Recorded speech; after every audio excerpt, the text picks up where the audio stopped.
Riders के अंदर होती है कि एक पॉइंट ऑफ व्यू पे वो स्टैंड कर जाते हैं बाइक पर, फिर बाइक चलाते हैं। तो ये वो मुझे क्या पता है है? क्वेश्चन क्यों आया, कुछ दिन से वो मीम चल रहा है। नहीं मीम नहीं, नहीं वो मीम मतलब इसलिए चल रहा है कि any day Himalayan Riders plain road में खड़े होकर चलाते हैं, वो मतलब और ऊपर में हेलो ब्रदर सलमान खान पुरानी मूवी का वो क्लिप। या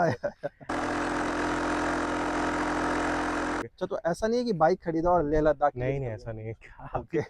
तो मतलब अभी। कुछ राइडर्स इसीलिए बाइक को प्रेफर कर, मेरे दिमाग में ये चल रही है कि मैं हिमालयन खरीद लेता हूँ, क्या पता कभी राइड पे जाना हुआ तो कभी चलो राइड के हिमालयन लिए खरीद आप लो। 3,80,000 अपनी क्यों फंसाओगे? हैंडल, स्टॉक हैंडल बाइक एक बार गिरी थी मेरे पार्किंग में, हैंडल बैंड हो गया था। कि बाइक की जो एक्चुअल स्पीड कंपनी ने क्लेम की है वो 140 की है, तो इसकी आपने कितना चला है? ऐसा ये 165 गई है। 145 कंपनी ने क्लेम नहीं किया नहीं, है। 165 गई है। रॉयल फील्ड का एक प्रॉब्लम और है कि जितने भी टेक्नीशियन है, मतलब आई एम नॉट ब्लेमिंग और अक्यूज करने का ट्राई नहीं कर रहा हूँ, बट सारे technician are not capable of handling the bike. बहुत कम है हर सर्विस सेंटर में जो एक्चुअल नॉलेजेबल है। बहुत इंस्टेंस में यार हाईवे राइड के लिए तो बेस्ट बाइक है आई वुड से।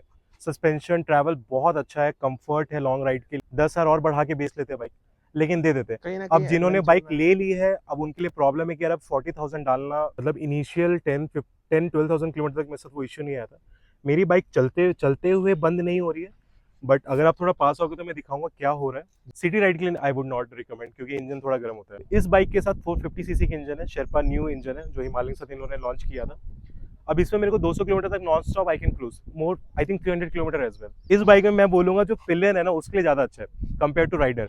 पिलियन जो पीछे बैठा रहता है ना उसको ज्यादा, उसके लिए ज्यादा कंफर्ट है पीछे के सस्पेंशन की वजह से। बाइक के सस्पेंशन बहुत अच्छे हैं। मैंने हाईवे में चलाया 130, 140, 150 टॉप लेके गया, 3-4 किलोमीटर तक बाइक नॉन स्टॉप उस स्पीड में चलाई है। कॉर्नरिंग की है हाईवेज पे, बिल्कुल भी वॉबलिंग, बिल्कुल वाइब्रेशन कुछ मुझे फील नहीं हुआ, बहुत स्मूथली गया है। आपका पर्पस क्या है, आपको बाइक क्यों चाहिए? आपको ऑफिस जाना है तो उस सेगमेंट की बाइक लो। बड़ा सीसी लेने से उस सड़क पे आप अलग से नहीं दिखने वाले हो। लोग बाइक को देखते हैं, आपको नहीं देखते। पहली बात तो कुछ लोग ये भी बोलते हैं कि यार आपकी बाइक एक दो बार अगर गिर गई है तो पहली जैसी नहीं रहेगी। ये कोई लॉजिक नहीं होता। This is adventure bike. ये जिस काम के लिए बनी है, ऑफ रोडिंग के लिए बनी है। इसको प्रमोट, इसका एडवर्टाइजमेंट वैसे ही किया गया था to cater those kind of riders जिनको एडवेंचर पसंद है, जिनको। मानो बाइक तो किसी ने खरीद ली, हाँ गियर्स का बजट क्या होना चाहिए? स्टार्टिंग गियर्स का यार, बजट। अगर आप हमें दिखाने के लिए कि रॉयल एनफील्ड का ब्रांड वैल्यू मेरे को गिराना है कैसे भी करके, बैड वर्ड ऑफ माउथ के थ्रू, वो तो इंटेंशन है नहीं।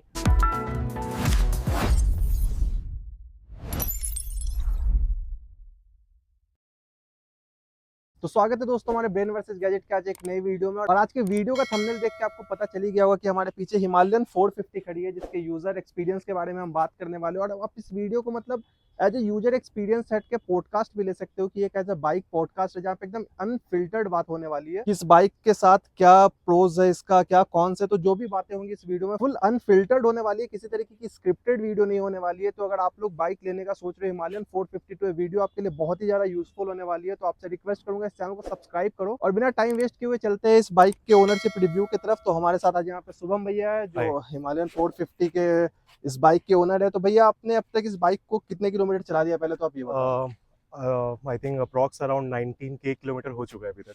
19,000 किलोमीटर और किलोमीटर विद आपने इन अ ईयर हो गया अभी तक। With in a year with in a year 19,000 kilometre. तो जी। भाई इससे बढ़िया आपको कहीं नहीं मिलेगा रिव्यू एक साल में, मतलब अप्रोक्स मानो 20,000 किलोमीटर भैया ने हाँ, चला अप्रॉक्स हो लिया है। गया है। तो चलो चलते हैं इस वीडियो की तरफ, भैया से एक एक चीजें को पूछते हैं कि इस बाइक में क्या अच्छा और क्या खराब है। Overall bike as a package, based on जो वैल्यू है इस बाइक की, मतलब बैंगलोर में मोस्टली आरटीओ की वजह से थोड़ा हाई है price compare to Delhi price and all. Delhi में आई थिंक सेम जो वेरिएंट है, कलर वेरिएंट जो मेरे पास है, it is costing around 320 with new GST hike. But Bangalore में अभी ये 380 या 390 के आसपास हो गई है विद करंट जो हाइक प्राइसेस हुए हैं। इसके अलावा सुधांशु, लाइक आपको कुछ पूछना है क्या? मतलब बेसिकली कैसे जाना है इस मैं वीडियो को चाह लेकर? रहा हूँ भैया कि एकदम बाइक के फ्रंट से स्टार्ट करे और बैक तक चले, कि मतलब हर एक डिटेल कवर हो जाए। तो ओके। सबसे पहले तो मुझे यहाँ पे जैसे स्पोक्स देखने को मिल रहा है, ऐसा है क्या कि ऑफ रोडिंग के लिए स्पोक्स ज्यादा मजबूत है, एलॉय ज्यादा मजबूत है? नहीं, ऑफ रोडिंग के लिए बेसिकली आपका स्पोक्स ही रिकमेंडेड होता है, बिकॉज आप अगर कहीं भी बहुत एक्सट्रीम ऑफ रोडिंग कर रहे हैं तो जो शॉक एब्जॉर्ब होता है ना बेसिकली, वो स्पोक्स अच्छा करता है। एलॉय में एलॉय ब्रेक होने के चांसेस होते हैं, तो मोस्टली लोग प्रीफर, टैरमैक्स पे आप चला रहे हो, हाईवे चला रहे हो तो एलॉय अच्छा है, परफॉर्मेंस आपको अच्छा देगा, स्मूथ रहेगा। बेसिकली स्पोक्स जो आपका ऑफ रोडिंग के लिए बेटर है ओके, तो एनी ये डे। आपको यहाँ पे ट्यूबलेस टायर देखने को मिलता है क्या? ये टायर जो है that is compatible with both tubeless and tube, but ये जो मेरा रिम है मैं वो ऑफर मिस कर गया था, तब तक प्राइस हाइक हो गया, 42K हो गया अभी रिम का, ट्यूबलेस रिम का। तो Okay. मैं इंस्टॉल नहीं करा, but in future I am planning. तो मतलब कभी आपको ऐसा लगा है कि अगर रॉयल इनफील्ड ने एक एडवेंचर बाइक निकाली है तो कहीं ना कहीं उन्हें ट्यूबलेस टायर देना चाहिए था? मैं सबसे बड़ा बताता हूँ यहाँ पर मार्केटिंग स्ट्रैटेजी इन लोगों ने कैसा किया था, जो बहुत खराब लगा। कि जब स्पेकुलेशंस हो रहे थे कि बाइक लॉन्च होने वाली है, सो ये था उसमें कि बाइक ट्यूबलेस टायर के साथ आएगी, बट व्हेन दे लॉन्च्ड वो स्पोक के साथ कर दिया विद ट्यूब। और उसके बाद उन्होंने दे सेट अप प्राइस कि आपको अगर अलॉय लगाना है इनिशियली तो यू विल हैव टू पे 11K। उस टाइम 11-12 हज़ार में मिल रहा था, एग्जैक्टली प्राइस याद नहीं है, बट अराउंड 12K था, मतलब लाइक 7-8 महीने पहले की बात है ये, ठीक है। अब उन्होंने क्या किया कि अब लोगों को जब प्राइस पता था कि उनको रियलाइज हुआ लेटर ऑन कि अब उनको चेंज करना ही पड़ेगा, बिकॉज कभी पंचर हो सकता है। और आजकल जो गैराज में लोग हैं, most of the people don't, मतलब क्या बोलते हैं, रिपेयर वो ट्यूबलेस वाला टायर करते, सॉरी ट्यूब वाला टायर करते नहीं है। सबके लिए कन्वीनियंट हो गया कि ट्यूबलेस वाले टायर में पंचर लगा दी और निकल गए, बस 5-10 मिनट का काम है, वो एक चीज है। और उनके बाद इन्होंने जब प्राइस बढ़ाया तो 42,000 कर, तो विच इज, अब जिनके पास जो बाइक है वो तो सोचेंगे, पहले प्लान करेंगे कि लगाना है कि नहीं लगाना है। क्योंकि अगर किसी को ये बाइक लॉन्ग टर्म में रखनी है, मतलब 5-6 साल चलानी है, तब तो आप करवा लो, आपके लिए अच्छा रहेगा, आपके लिए कन्वीनियंट रहेगा, वैसे सिचुएशन में आपको स्ट्रगल नहीं होगा। अगर इफ यू आर प्लानिंग कि भाई 1-2 साल मतलब बाइक चला के चेंज कर लेनी, तब तो मत लगाओ, वेस्ट ऑफ मनी है। क्योंकि मैंने 19 किलोमीटर, मेरे टायर 3 बार पंचर हुई, और मैंने ऑलमोस्ट साउथ इंडिया में बहुत सारे प्लेसेस कर चुके। इस बाइक में वो 100 और 110 के बीच में है। इधर ऐसा है कि 90 के ऊपर आप जैसे ही जाते हो, 6th गियर में 90 जैसे आप टच करते हो, for few fraction of seconds, I think seconds, एक वो वाइब्रेशन फील होगा आपको जब आप गियर शिफ्ट कर रहे हो। 90 से 100 के ऊपर आप ट्रांजिशन जब ले रहे हो स्पीड में, जैसे ही 100 के ऊपर गई, बाइक स्मूथ हो जाती है। मैंने इसको I was on last year, I was on Rameswaram ride, I was doing second time. एक बार मैंने हंटर से किया था, तो मेरा था कि एक बार हिमालय आने के बाद once again I will do Rameswaram, because NH44 is a paradise for riders. इतना स्मूथ रोड है, इंडिया का I think, I would say one of the best highways है साउथ में, जो तमिलनाडु में है। सो मेरा था कि एक बार हिमालयन में जाना है, I have to check the suspension कैसा परफॉर्म कर रही है, वो सब चीज़ों के लिए। सो उस राइड में मैंने बहुत इंजॉय किया इस बाइक के साथ, मतलब फटीक तो ना के बराबर थी। लेकिन उस राइड में एक प्रॉब्लम क्या हुआ, while coming back from Dhanushkodi, आप इधर अगर पास आ जाओगे तो मैं आपको दिखा सकता हूँ, पता नहीं क्या हुआ, suddenly this part came of और वो कहीं गिर के गुम हो गया। दिस पर्टिकुलर कोन सेट का जो कैप होता है जी। अब इट वाज अ पूरा हॉलो यहाँ पे स्पेस था जो दिख रहा था। मैं आप सोचो कि धनुषकोडी से मैं बैंगलोर तक 80-90 की स्पीड में कैसे कैसे करके लाया हूँ, क्योंकि जल्दी पहुंचना भी था। So I was taking that risk safety के वाइज, और वो बस वो प्योर अपना राइडिंग एक्सपीरियंस के बेसिस पे, स्किल्स के बेसिस पे मैं यहाँ बैंगलोर तक लाया, क्योंकि मेरा 3 दिन का वो राइड था। तो मुझे ये नहीं था कि मैं किसी रैंडम सर्विस सेंटर पे करवाऊँ रॉयल एनफील्ड के, जहाँ पर मैं ट्रस्ट नहीं है टेक्नीशियंस के ऊपर, राइट। कैसे वो बना रहे हैं लॉन्ग टर्म में, वो क्योर मतलब उसको रेक्टिफाई कर रहे हैं कि शॉर्ट टर्म के लिए ही रहेगा वो। तो मैंने नहीं कहा, मैंने वो मतलब काइंड ऑफ एक वो बेट लिया कि चलो बैंगलोर तक आके देख लेते हैं। बैंगलोर में जो भी सर्विस सेंटर है जहाँ से मैं करवाता हूँ अपनी सर्विसिंग, दोनों बाइकों की जहाँ से करवाते आ रहा हूँ, वहाँ देखते हैं। उन लोगों ने इसको फिक्स किया था। फर्स्ट तो देवर इन डिनायल कि ये मैन्युफैक्चरिंग डिफेक्ट है, देवर इन प्योर डिनायल। तो मेरे को अलग तरीके से उनसे बात करना पड़ा कि सी, मेरे बहुत राइडिंग ग्रुप के सर्कल, एक होता है कि आपको बोलना पड़ता है प्रेशर डालने के लिए। मैंने बोला कि ठीक है, अगर आप ऐसे बोल रहे हैं कि मैन्युफैक्चरिंग डिफेक्ट नहीं है, बाइक लिए हुए अभी 3 से 4 महीने हुए हैं, उसके बाद अगर ये अपने आप आ रहा है, एंड मैंने उनको क्लियरली बोला कि अगर आपको लग रहा है कि मैंने इंटेंशनली इसको निकाला, तो आई एम नॉट मैड, पागल तो मैं हूँ नहीं कि अपनी लाइफ को रिस्क में डालूंगा। बैंगलोर से 400-500 किलोमीटर दूर हूँ मैं, और उसका कैप निकाल के स्टंट करते हुए आऊँगा मैं दिखाने के लिए कि रॉयल एनफील्ड का ब्रांड वैल्यू मेरे को गिराना है कैसे भी करके, बैड वर्ड ऑफ माउथ के थ्रू। वो तो इंटेंशन है नहीं जी। I am a pure bike lover, तो मैं बाइक लिया हूँ अपने कंफर्ट के लिए, अपने कन्वीनियंस के लिए, और जो मेरा पर्पस है, जैसे मैं राइडिंग करता हूँ, उसके लिए सूटेबल था। ठीक है, पहला तो ये पॉइंट था। तो डिनाइल स्टेज में थे जब मैंने बोला कि okay then fine, let me tag Royal Enfield and make a video about it. Then they were like कि no no sir please don't make a video, will fix this. उन्होंने cap लगाया। अब इसमें कैच है कि इधर 2 जगह से टॉर्क टाइट करना होता है। इन लोगों ने ऊपर का टॉर्क टाइट किया, नीचे का टॉर्क टाइट नहीं किया, जो अंदर में कोन सेट का बेसिकली इशू है। इट इज सस्पेंशन का कोई इशू नहीं, इट इज ये मतलब कोन सेट का इशू है बेसिकली। इन्होंने फिक्स नहीं किया। 3 महीने के बाद वापस से वो साउंड आना चालू हो गया। रॉयल एनफील्ड का एक प्रॉब्लम और है कि जितने भी टेक्नीशियन है, मतलब आई एम नॉट ब्लेमिंग और अक्यूज करने का ट्राई नहीं कर रहा हूँ, बट सारे technician are not capable of handling the bike. बहुत कम है हर सर्विस सेंटर में जो एक्चुअल नॉलेजेबल है, जिनके पास आप जाओगे तो समाधान मिल जाएगा। मतलब आप डॉक्टर के पास जा रहे हो और आपका समाधान नहीं हो रहा है, थोड़े टाइम के लिए उस बीमारी को सप्रेस कर दे रहे, पर वापस वो बीमारी आया, तो कहीं ना कहीं आप समझ रहे हो, डॉक्टर के बारे में सोचोगे कि यार he is not capable enough समझने के लिए, तो आप डॉक्टर चेंज करना चाहोगे। बट रॉयल एनफील्ड का इशू है कि आप हर तीसरे रॉयल एनफील्ड सर्विस सेंटर चाहिए वही हाल। तो वो मुझे ऐसा लगता है कि वो शॉर्ट टर्म के लिए सर्विस दे रहे हैं, लॉन्ग टर्म में उसका कोई नहीं आ रहा है। आई डोंट नो, बहुत सारे लोग मे बी मतलब एग्री ना हो मेरे ओपिनियन से, बट मेरे ग्रुप में 2 हिमालयन है और एक इंटरसेप्टर है 650। इंटरसेप्टर के साथ भी वही इशू है, उसने मतलब मेरे को फेलो राइडर ने उसने बाइक दी अपनी और उसका समाधान तो अभी तक नहीं हुआ है, अभी भी वो इश्यूज को आ ही रही है कहीं ना कहीं। But Interceptor is parallel twin, तो बाइक बहुत रिफाइंड और बहुत स्मूथ है। उसकी बाइक ही had a very minor fault traffic signal में, उसके बाद उसका कुछ तो इशू हुआ था, तो इंश्योरेंस में उसकी बाइक गई, क्लेम हुआ, पार्ट्स कुछ चेंज हुए इंश्योरेंस में, बट उसके बाद उसका जो अलाइनमेंट है ना, जो यूजर एक्सपीरियंस है, हाँ। तब से थोड़ा डिफरेंट जा रहा है। कुछ लोग ये भी बोलते हैं कि यार आपकी बाइक एक दो बार अगर गिर गई है तो पहली जैसी नहीं रहेगी। ये कोई लॉजिक नहीं होता है। दिस इज एडवेंचर बाइक, ये जिस काम के लिए बनी है ऑफ रोडिंग के लिए बनी है। इसको प्रमोट, इसका एडवर्टाइजमेंट वैसे ही किया गया था to cater those kind of riders जिनको एडवेंचर पसंद है, जिनको ट्रेल स्टरमैक दोनों करना है। अभी बाइक अगर परफॉर्म नहीं कर पाई, वेट तो एक इशू है, बट वो भी मैं राइडर के स्किल के ऊपर छोड़ देता हूँ कि सबको इशू नहीं है। जैसे आई एम 5'7", मैं चलाते चलाते एक्सपीरियंस हो गया, I am very much confident cornering हर चीज़ करने में, बट मैंने एक्सट्रीम ऑफ रोडिंग इसका अभी भी नहीं किया, बिकॉज एक वो हेजिटेशन है कि अगर बाइक हल्की टिल्ट हुई राइट और लेफ्ट, तो will I able to control that bike, lift कर पाऊंगा मैं, समझ रहे हो, मैं फंस सकता हूँ उस चक्कर में। ये अभी मैंने अभी तक बस कॉन्स बोला है। एक चीज और बोलना चाहूंगा, मेरे को मेन इशू जो है concepts and service ratio Royal Enfield के, rest handle, stock handle, bike एक बार गिरी थी मेरे पार्किंग में, हैंडल बैंड हो गया था पहले बार में। तो मैंने रिसर्च किया, then I got to there is a brand call auto motorcycle which is owned by Murtafa Junaid, उनका ब्रांड है वो। ओके। तो बैंगलोर में उनका सर्विस सेंटर है जो डेरी सर्कल के आगे जाके, मैंने उनसे जाके उनका हैंडल लगवाया जो उन्होंने 411 के लिए भी पहले डिजाइन किया था, क्योंकि 411 में भी, हिमालयन 411 में भी हैंडल का इशू था। हैंडल की क्वालिटी बहुत खराब है, हैंडल बहुत जल्दी बैंड हो जाए। ऑफ रोडिंग बाइक आप निकाल रहे हो, अगर आपकी हैंडल बैंड हो जाए एक बार गिरने में, तो I don't know like what kind of product they are trying to sell people. दूसरी बार फिर मैं गिरा, ये तो मतलब ये हैंडल ऑलमोस्ट चली, और ये हैंडल का एक एडवांटेज ये हुआ है कि मेरे हाइट के लोगों तक, मतलब 5 फीट तक, they don't have to lean a lot, मतलब बैठे बैठे अपराइट पोजीशन में भी you have a good reach to handle करने में। और ये थोड़ा वाइड हैंडल है, जो रॉयल एनफील्ड का स्टॉक हैंडल है वो थोड़ा विड्थ उसका उतना नहीं है, इसमें कॉर्नरिंग करना, मैनूवर करना, सैडलिंग करना बहुत इजी हो गया है, वो चीज़ है। और अगर मैं अब तारीफ पे आऊँ बाइक की, तो बाइक के सस्पेंशन बहुत अच्छे हैं। मैंने हाईवे में चलाया 130, 140, 150 टॉप लेके गया, 3-4 किलोमीटर तक बाइक नॉन स्टॉप स्पीड में चलाई है। कॉर्नरिंग की है हाईवेज पे, बिल्कुल भी वॉबलिंग, बिल्कुल वाइब्रेशन कुछ मुझे फील नहीं हुआ, बहुत स्मूथली गया है। मतलब होता है हाईवे में कभी कभी आप बहुत स्पीड में चल रहे हैं, सडनली व्हाट आई से, मतलब उसको क्या बोलते हैं, जैसे स्पीड ब्रेकर और टर्मैक का कलर सेम हो जाता है लॉन्ग, उसके बाद तो कैमोफ्लैज हो जाता, दिखता नहीं है, सडनली दिखता है कि अब स्पीड ब्रेकर आ गया।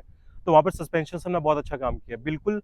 पिलियन एक्चुअली इस बाइक में मैं बोलूंगा जो पिलियन है ना उसके लिए ज्यादा अच्छा है कंपेयर टू राइडर। पिलियन जो पीछे बैठा रहता है ना, उसके लिए ज्यादा कंफर्ट है पीछे के सस्पेंशन की वजह से। राइडर का ऑब्वियस थोड़ा स्टिफ हो जाएगा क्योंकि सेंटर में दोनों तरफ से इक्वली डिस्ट्रीब्यूट कर रहा है उसको। बाकी बाइक का रोड प्रेजेंस बहुत अच्छा है। रोड प्रेजेंस तो इस कैटेगरी में इससे बेटर रोड प्रेजेंस और इससे बेटर सस्पेंशन किसी बाइक का नहीं है, B it Triumph, B it KTM. ठीक है, केटीएम नहीं बोलूंगा बिकॉज वो एबीएस बॉडी है, it is fibre body, this is on the other hand it is a metal body, इसलिए इसका वेट थोड़ा ज्यादा है। और उनसे कंपैरिजन भी नहीं है, इसका टैंक कैपेसिटी है 17 लीटर, या उन लोगों का 14 है। 14 इसका नॉर्मल है 3.5, आई थिंक मे बी, शायद मैं गलत बोल रहा हूँ, एग्जैक्टली याद नहीं है, बट 3.5 इसका रिजर्व ऑयल है। सो range right now after 19,000 kilometre range मुझे जो मिल रहा है फुल टैंक में, it is I am getting around like 330 plus. तो कंपनी ने कहीं ना कहीं भैया ये क्लेम किया था ना कि फुल टैंक में 500 किलोमीटर। नहीं, ऐसे ही मतलब ये बहुत कॉन्फ्लिक्टेड टॉपिक हो जाएगा। ईवी वाले भी बोलते हैं कि 500 प्लस किलोमीटर का रेंज है, हाँ। बट कितने ईवी कार्स को 500 प्लस का रेंज मिल रहा है, आप मुझे बताओ। सही बात है। सेकेंड चीज ये है ना कि वो एक रेंज मिलने के लिए बहुत सारे फैक्टर्स हैं। राइडर ने बाइक की कंडीशंस कैसी रखी हुई है, इंजन ऑयल का क्या हालत है। अब मैंने बाइक में आफ्टर मार्केट मोटर टॉर्क लगाया, कंपैरेटिवली इसका वेट ज्यादा है, जो इनका ओईएम प्रोडक्ट है उससे ज्यादा वेट है, तो मेरी बाइक की वेट एक्चुअली बढ़ भी गई उस चक्कर में। ठीक है, कंपनी अगर कोई भी बाइक बना रही है तो सब टेस्टिंग करने के बाद होती है कि प्रोडक्ट का हाइट मतलब प्रोडक्ट में क्या पार्ट्स लग रहे हैं, जो भी चीजें उस हिसाब से वो कितना रेंज दे सकती है, testing on all the condition. तो ये सब मैंने लगाया है जो भी है। अगर आपको ठीक है तो थोड़ा स्केटेड तरीके से इन्फॉर्मेशन मिल रही है, मतलब हम लोग ने बहुत अचानक से प्लान किया करने का वीडियो, वजह से थोड़ा वैसा ये है। कोई स्क्रिप्टेड नहीं था, इसलिए सब इधर उधर से जो दिमाग में आ रहा है बोले जा रहे हैं हम लोग। अच्छा भैया, एक और बात मैं पूछूंगा कि बाइक की जो एक्चुअल स्पीड कंपनी ने क्लेम की है वो 140 की है, तो इसकी आपने कितना चलाया इसे? ये 165 गई है। 145 कंपनी ने क्लेम किया नहीं है। 165 गई है, मैंने इसको रामेश्वरम राइड पे किया NH44 पे। 165 किलोमीटर। वन आई थिंक 164 पे, 164 के ऊपर नहीं गया, डिपेंड्स आप कितने आरपीएम में, कैसे आप थ्रॉटल दे रहे हैं, जो भी चीज है। एक चीज अच्छा है कि इसके अंदर राइड बाय वायर है, वो भी बहुत अच्छी चीज, उसमें डेप्थ तो डिटेल में नहीं बताऊंगा, अलग ही वो टेक्निकल हो जाएगा। उतना टेक्निकली मुझे भी नहीं पता अभी राइड बाय वायर के बारे में। तो एक नॉर्मल सवाल भैया जो हर हिमालयन लेने वालों के दिमाग में आता है कि मैं अभी मानो कहीं राइड नहीं करता हूँ, ठीक है, मैं हाँ। घर में पूरे दिन बैठा रहता हूँ, मैं ऑफिस गया, ऑफिस से आ रहा हूँ, पर मेरे दिमाग में ये चल रही है कि मैं हिमालयन खरीद लेता हूँ, क्या पता कभी राइड पे जाना हुआ, तो कभी चलो राइड के हिमालयन लिए खरीद आप लो। 3,80,000 अपनी क्यों फंसाओगे? या मतलब मतलब जो भी है, जिस बाइक का जो भी प्राइस है, अभी जो भी प्राइस किया जा रहा है, हम्म, क्यों आप डालोगे? अगर आपको कभी कभार चलाना है तो 350 भी it can do that job. मैंने हंटर में पूरा राइड किया है 1 साल before getting this bike, and in that bike I clogged I think 14-13,000 kilometre मैंने उसी हंटर पे किया है। पैशन के ऊपर है। आपने अगर देखा होगा बहुत सारे वीडियोस ऐसे सरफेस होते हैं यूट्यूब में जहाँ पर लोग स्प्लेंडर से लद्दाख चले गए। हाँ, it is all about passion. Bike matter नहीं करता। पहली बात, बाइक आप ले रहे हो और पैसा इसलिए दे रहे हो कि आपको कंफर्ट चाहिए लॉन्ग राइड में। हंटर में मैं जब चलाता था उसका ग्राउंड क्लियरेंस कम था, सस्पेंशन स्टिफ थी। If we are planning to go 500 kilometre कोई spot, for example Kodaikanal from Bangalore, it is around 400-500 के बीच में, तो मैं 300-200 किलोमीटर में फटीग हो जाएगा। इंजन 200 किलोमीटर या 150 के बाद मुझे ब्रेक देना पड़ेगा। अब इस बाइक के साथ 450 सीसी की इंजन है, शेरपा न्यू इंजन है जो हिमालयन के साथ इन लोगों ने लॉन्च किया था। अब इसमें मेरे को 200 किलोमीटर तक non stop I can cruise, more I think 300 kilometre as well. अभी मेरा दोस्त स्पीति करके आया था, एक दिन में वो 800 किलोमीटर कवर कर रहा था। उसकी बाइक बहुत अच्छे से परफॉर्म 800 की kilometre per day per day. He was on Himalayan. Between 600 to 800 900 में कर रहा था, बिकॉज उसको बैंगलोर से बाइक चला के वो गया था थ्रू गुजरात राजस्थान वाले रूट से, तो उसको दिल्ली से फिर चंडीगढ़ पहुंचना था। तो अभी आपने भैया कौन कौन सा ट्रिप कर लिया हिमालयन के साथ? इस बाइक पे मैं बहुत लॉन्ग नहीं गया, मैं साउथ इंडिया में गया हूँ रिसेंटली। लेटेस्ट जो मेरा राइड था it was to Wayanad. Before that Munnar गया था मैं, उससे पहले पौंडीचेरी गया हूँ मैं, उससे पहले रामेश्वरम से पहले कन्याकुमारी, एंड छोटे मोटे जो राइड्स होते हैं आई थिंक 1-2 जगह मैं भूल भी रहूंगा क्योंकि yes I did Ooty as well on this. Okay, कोई ऐसा पॉइंट कि मतलब मानो आप राइड पे गए हो हम्म। और आपको ऐसा लगा हो कि यार चलो अच्छा हुआ आज मेरे पास हिमालयन है, बच गया, या एक ऐसा सीन बताना है आपको, और एक ऐसा सीन बताना है कि आपको ऐसा लगा हो यार हिमालयन क्यों है, कोई और होती तो मजा आ जाता। हिमालयन तो यार बहुत इंस्टेंस में मुझे लगा कि मैंने अच्छा हुआ कि मैंने यार हिमालयन 450 में इन्वेस्ट किया। दो मैंने कोई इस सेगमेंट की दूसरी ब्रांड्स की बाइक मैंने टेस्टिंग नहीं की थी, तो हिमालयन 450 और 450 सीसी की मेरी पहली बाइक है। जो एक्सपीरियंस इसका यही है। एक चीज़ मुझे अच्छा लगता है ना कि थोड़ा कॉन्फ्लिक्टेड है जो भी चीज़ें मैं बोल रहा हूँ। रॉयल एनफील्ड की बाइक में थोड़ा वाइब्रेशन है, तो अगर आपकी फर्स्ट बाइक रॉयल एनफील्ड रही है तो आप दूसरी बाइक पे शिफ्ट इसलिए नहीं होंगे बिकॉज रॉयल एनफील्ड में बैठने के बाद जो आपको एक वाइब्रेशन, जो आप you are giving throttle, bike pull कर रहे हो, जो एक वाइब्रेशन फील होता है ना, you get use to that. तो आप किसी भी बाइक पे शिफ्ट करें, केटीएम में बहुत लीनियंट पावर है, अगर वो भाग भी रही तो आपको उतना पता नहीं चलेगा, बहुत स्मूथली वो ट्रांजिशन होगा, तो आपको उतना पता, आपको लगेगा यार बाइक तेज भाग रही है कि नहीं भाग रही है, आपको कुछ सेकंड तक फील नहीं होगा। अगर आपने रॉयल एनफील्ड की बाइकों से या उस टाइप की बाइकों से आपने स्विच किया है उन सब चीज़ों में, तो बहुत इंस्टेंस में यार हाईवे राइड के लिए तो बेस्ट बाइक है आई वुड से। सस्पेंशन ट्रैवल बहुत अच्छा है, कंफर्ट है लॉन्ग राइड के लिए। ऑफ रोडिंग मैंने अभी तक इतनी एक्सट्रीम ऑफ रोडिंग नहीं की कि जहाँ पर मतलब लगे कि यार मैंने अपना मतलब पूरा पोटेंशियल आज देख लिया है, होगा कि नहीं होगा वो सब चीज़ें। कि ओवरऑल आई विल से अगर आप ओकेजनल राइडर हो तो डोंट गो विद हिमालयन।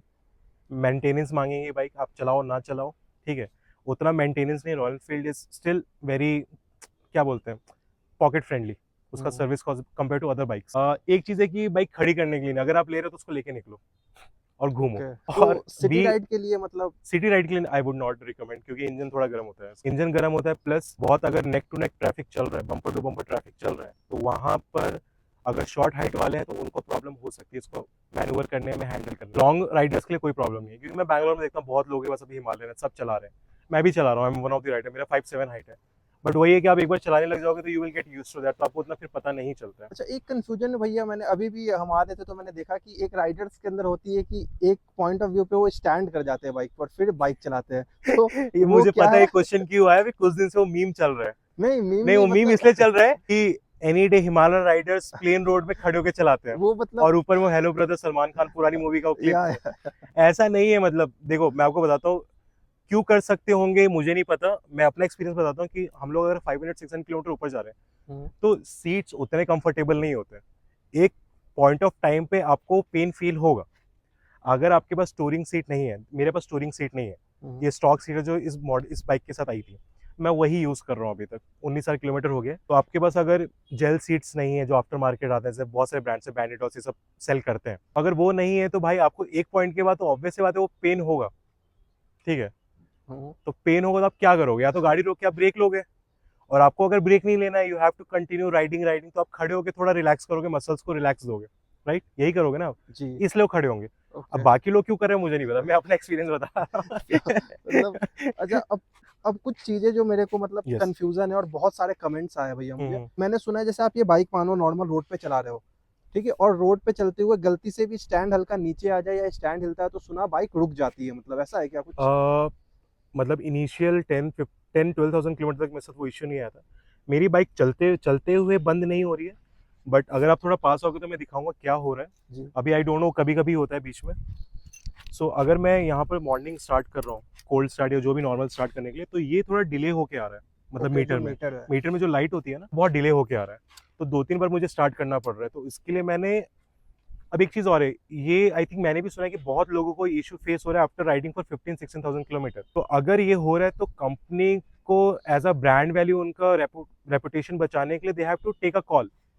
अब मैंने जब सर्विस सेंटर वालों से बात किया तो दे वर लाइक कि सर आप एक वीडियो बना लो इसके बारे में कि क्या इशू हो रहा है, showing your number plate and chassis number, जो भी चीजें, and we'll claim this in insurance. अब प्रॉब्लम ये है कि यार ये अगर मैन्युफैक्चरिंग डिफेक्ट है, सेम सेम जो इसके साथ हुआ था, जो जी। कौन सेट का मैंने आपको बताया, हाँ। उन्होंने वो पूरे डिनाइल में थे कि पता नहीं क्यों डिनाइल में थे, मुझे नहीं पता।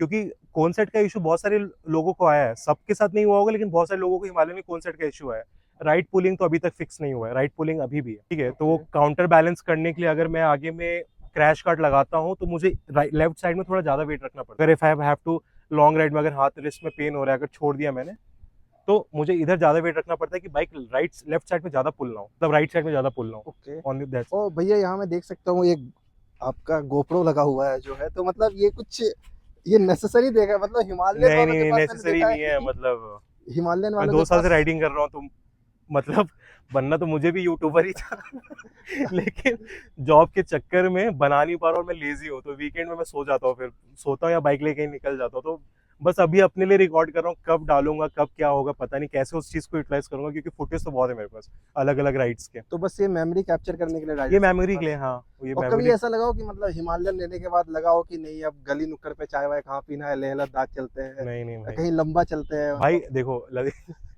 वो सब करने के लिए you will have to very practical, you have to budget आपको सेट करना पड़ेगा आपका। ऐसा तो नहीं है कि कोई ब्रांड स्पॉन्सर कर रहा है आप चल दिए बस। उस लेह लद्दाख जाना इज अ डिफरेंट थिंग, आपको पहले इंडिविजुअली फिट होना पड़ेगा, आपका हेल्थ वहाँ के क्लाइमेट में एडजस्ट होने लायक हो पहले, आप लेह लद्दाख चले जाओगे। अच्छा, तो ऐसा नहीं है कि बाइक खरीदा और लेह लद्दाख के लिए नहीं नहीं, निकल ऐसा गए? नहीं है क्या ओके। तो मतलब भाई कुछ राइडर्स इसीलिए बाइक को प्रेफर करते हैं ना हाँ। कि बाइक खरीदते हैं और नहीं, चलो मेरा लेह देखो, लद्दाख। मैं आपको सही बताऊं, घुमा फिरा के ये है कि अगर मुझे कल को लेह लद्दाख करना है बैंगलोर से, हम्म। जो मान लो 5,000 किलोमीटर होगा मुझे पहुंचने में, हम्म। तो I should have that bike की जो कैपेबल हो मुझे वहां तक सही सलामत पहुंचाने में, और बाइक भी सही सलामत पहुंचे।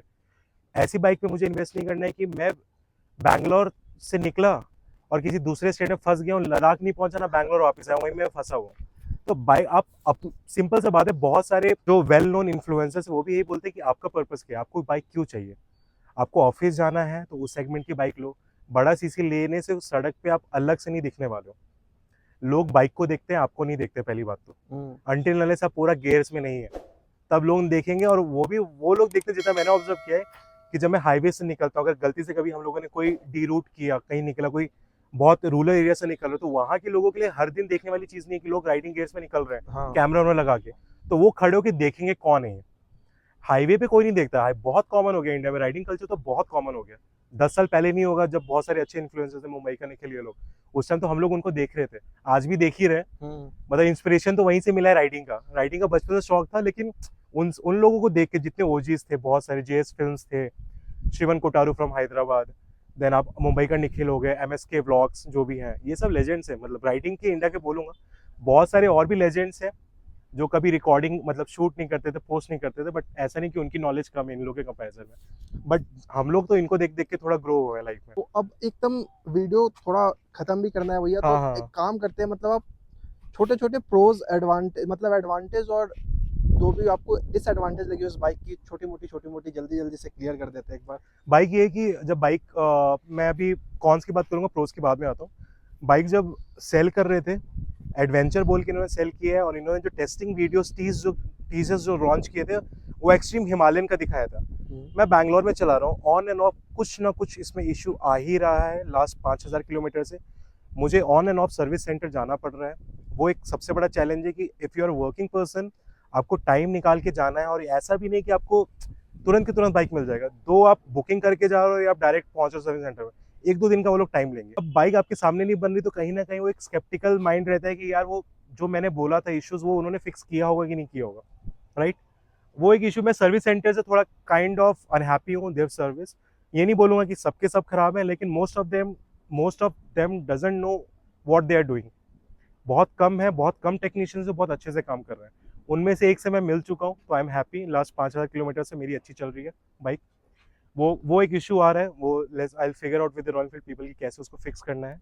कौन सेट का इशू है। उसके बाद फोक्स उनको स्टार्टिंग में ट्यूबलेस के साथ देना था, प्राइस 10,000 और बढ़ा के बेच लेते बाइक, लेकिन दे देते। कहीं ना अब कहीं जिन्होंने adventure बाइक में। ले ली है, अब उनके लिए प्रॉब्लम है कि यार अब 40,000 डालना रिम्स में, ठीक है, वो एक सबसे बड़ा चैलेंज है। सब लोग अफोर्ड नहीं कर सकते। अगर मैं कर भी लूँ तो मुझे सोचना पड़ेगा अभी कि मैं करूंगा नहीं करूंगा, कितने टाइम तक मेरे को बाइक रखनी है, बाइक में फिर स्विच करना दूसरे ब्रांड में, ठीक है। अगर लॉन्ग टर्म चल रहे हो तो ठीक है, बाकी तो हीट्स लॉन्ग राइड के लिए नहीं, आपको चेंज करना पड़ेगा। बाकी मॉड्स के लिए बहुत जगह है इस बाइक में, बहुत सारी चीज़ें आप इंस्टॉल कर सकते हो एज पर योर रिक्वायरमेंट, आपको क्या चाहिए, राइडिंग में किस किस चीज़ों की ज़रूरत है। मैंने जैसे मैड डॉग का लाइट लगाया, एलजीपी का मैंने 40 watt, this is 80 watt, overall I have 120 watt. Visor is from Carbon Racing, handle is from out of motorcycle, handle भी स्टॉक हैंडल इज पैथेटिक। बहुत तो कॉम्पैक्ट है ना। कॉम्पैक्ट और प्लस बिल्ड क्वालिटी भी बहुत खराब है, 1-2 फॉल में बेंड हो जा रही है, बहुत सारे लोगों का मैंने सुन लिया है। राइट साइड का पुलिंग है। वो ओवरऑल अगर मैं बाइक की बात करूँ तो बाइक बहुत अच्छी है। मतलब हाईवे ट्रैवल के लिए आप 1000 जाओ, 2000 जाओ, 3000 जाओ, you will never going to complain about this bike. Bike से आपको जो पावर चाहिए वो पावर ही डिलीवर करके देगी बाइक। सस्पेंशन इतने स्मूथ हैं कि इट इज़ लाइक बटरी, आपको मजा आएगा चलाने में। इंजन अच्छा है, इंजन नया है, टॉर्क लो एंड टॉर्क भी अच्छा है इसका। मैं अब दूसरे बाइक से कंपैरिजन नहीं करूंगा। बाइक का वेट है, लेकिन मैं उसको एडवांटेज और डिसएडवांटेज ही बोलूंगा। डिसएडवांटेज ऑफ रोडिंग में हो सकता है लोगों के लिए, बट हाईवे पे एडवांटेज भी है इस वेट की वजह से, बिकॉज जब आप हाईवे पे जाते हो कभी कभी तो एक क्रॉस विंड बहुत स्पीड बहुत फोर्सली आता है, उधर ये बाइक शेक नहीं होती हल्की भी वहाँ। और इसका road presence because of its tank, जो इसका लुक आता है ना, अगर ये मॉड्स के बाद कभी लोग कंफ्यूज होते हैं कि सर आप BMW चला रहे हो कि रॉयल एनफील्ड चला रहे हो। अब मुझे ये समझ में नहीं आता कि दैट इज अ सरकाज़म कि वो रियली कंफ्यूज है, लेकिन 2-3 लोगों ने ये पूछा है। तो रोड प्रेजेंस का बहुत अच्छा है, बहुत लाजवाब रोड प्रेजेंस इसका। और ये बाइक इसके सेगमेंट में अच्छी लगती है देखने में, दूर से लगती है कि कोई आप बड़ी बाइक चला रहे हो, वो एक फील देगा आपको। और भैया एक लास्ट क्वेश्चन, मतलब जो है, मानो बाइक तो किसी ने खरीद ली, हाँ गियर्स का बजट क्या होना चाहिए, स्टार्टिंग गियर्स का यार, बजट? अगर आप मैंने भी गलती की, जब मैं हंटर था तो मैंने इम्पल्सिव होकर जो दिखता था, मतलब लगता था कि ये मेरे काम आ सकता है, मैंने खरीद लिया। मोस्ट इंपॉर्टेंट, बहुत इन्फ्लुएंसर्स नॉलेजेबल लोग बोलते हैं कि यार अब जब बाइक ले रहे हो तो पहले आप अच्छे हेलमेट में इन्वेस्ट करो। हेलमेट जरूरी नहीं कि 30-40 हज़ार के ऊपर ही जाना है। एक्सॉर में कुछ मॉडल्स हैं, SMK में कुछ मॉडल्स हैं, LS2 मिड सेगमेंट में 10-12 हज़ार से अच्छी हेलमेट्स प्रोवाइड कर देती है, आप वो ले लो। आप देख लो कि विंड ब्लास्ट उसके अंदर ज़्यादा नहीं हो रहा है, नॉइस थोड़ा सप्रेस होके आ रहा है, ठीक है। आपके पर्पस के साथ, अगर आप क्रूजर चला रहे हो तो आप फुल फेस लो। जैसे मेरे पास एक कन्वर्टेबल है, ये SMK की गलविंग है। मेरे पास एक और हेलमेट है जो हंटर का एक्सॉर का हंटर सीरीज का हेलमेट है, और ये है। तो मैं डिपेंडिंग ऑन राइड कहाँ मैं जा रहा हूँ, अगर मैं ट्रैफिक में चला रहा हूँ तो मैं कन्वर्टेबल वाला यूज़ करता हूँ, क्योंकि थोड़ा सफोकेटिंग हो जाता है कभी कभी, तो वो निकालना ईजी होता है। और अगर मैं लॉन्ग जा रहा हूँ तो मैं फुल पैक्ड हेलमेट यूज़ करता हूँ, वो सेफ्टी वाइज भी थोड़ा अच्छा है। Convertible any day is not safer than full face helmet. Riding का जैकेट मेरे पास टूरिंग जैकेट है एक राइनॉक्स का, और एक मेरे पास वो राइनॉक्स का ऑल वेदर है। मेरे पास एक रॉयल फील्ड का भी है जो कंप्लीट मैश है, तो समर्स में वो यूज़ करता हूँ। I have only one riding pant which is from Rhinox brand, वो भी टूरिंग के लिए है। बूट्स मेरे पास 2 है। बूट्स के बारे में मैं नहीं बोलूँगा, बूट्स का मेरे को ज़्यादा नॉलेज नहीं है। मैंने रेडा का पहले लिया था जो शॉर्ट एंकल लेंथ होता है, राइड्स के लिए, शॉर्ट राइड्स के लिए मैं वो यूज़ करता हूँ। अगर मैं सुबह जा रहा हूँ शॉर्ट ब्रेकफास्ट टी राइड के लिए, अगर लॉन्ग राइड के लिए जा रहा हूँ तो then I go for high ankle. तो मेरे पास गैटसिल का G-Star 2 है। सो ये है, तो बजट वही है। अगर आप बाइक ले रहे हो तो बाइक अपने बजट के हिसाब से लो, ये सोच के लो कि उसके बाद मुझे लाइट्स लगवानी पड़ेंगी, क्रैश गार्ड लगाना पड़ेगा, जो भी चीज़ें हैं उसका बजट सब कैलकुलेट करके अपने हिसाब से जो बेस्ट आपको लगे, जो ब्रांड इसके साथ आपको जाना है। प्लस इनिशियल आपको तो जैकेट, एक अच्छा सी लेवल 2 जो जैकेट होता है, सी लेवल 2 जैकेट होता है, और एक हेलमेट, ये तो mandatory along with shoes, boots जो बोलते हैं, ये 3 चीज़ तो आपको लेना ही लेना चाहिए। और ग्लव्स।